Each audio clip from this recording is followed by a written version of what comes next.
অমর একুশে বইমেলার আজ সোমবার বইপ্রেমীদের ভিড়ে মুখর হয়ে উঠেছে বাংলা একাডেমি প্রাঙ্গণ ও সোহরাওয়ার্দী উদ্যান। উৎসবমুখর এই দিনে নানা বয়সী পাঠক ভিড় করছেন প্রিয় বইয়ের খোঁজে।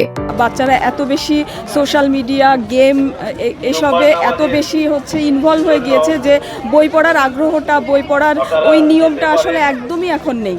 তো আমি এজন্যই আমার বাচ্চাকে স্পেশালি আমি নিয়ে আসার চেষ্টা করি।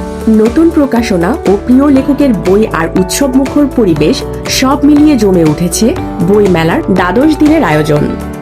মেলার বিভিন্ন স্টলে সাজানো হয়েছে নতুন নতুন বই, উপন্যাস, কবিতা, প্রবন্ধ, গবেষণা, ইতিহাস, শিশু সাহিত্য থেকে শুরু করে ধর্মীয় ও সমকালীন নানা বিষয়ের বই ঘিরে পাঠকদের আগ্রহ লক্ষ্য করা যাচ্ছে। একটি বই এসেছে কাজী নজরুল ইসলামের কারাজীবন। কাজী নজরুল ইসলামের নামে 1923 সালে একটি রাষ্ট্রদ্রোহ মামলা হয়েছিল আনন্দময়ীর আগমনে নামে একটি কবিতা লেখার জন্য। এটি ছিল একটা রাজনৈতিক কবিতা।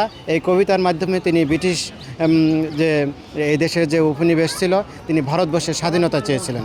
এ কারণে তার 1 বছরের সশ্রম কারাদণ্ড হয়েছিল।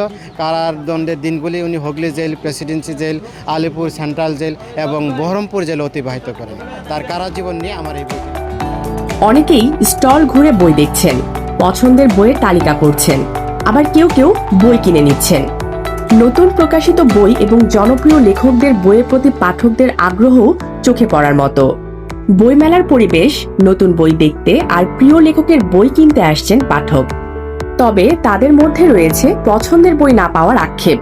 আগের বারের থেকে এবারের আরো মানুষ অনেক কম মনে হলো। মানে আগের যেরকম একটা মৌসুমটা যেরকম ছিল, মানে একটা ঝুম পড়ে যেত, এখন সেটা আমি পাচ্ছি না। মানে ঢুকেই মনে হলো যে একদম নিরিবিলি। এই জিনিসটা মিস করছি। সে ভালোই, কিন্তু আগের বারের তুলনায় কম, মানুষ তো কম আসতেছে।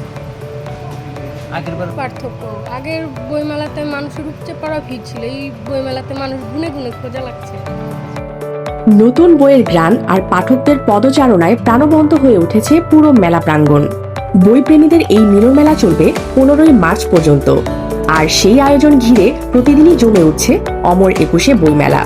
ডেস্ক রিপোর্ট, আলোকিত স্বদেশ।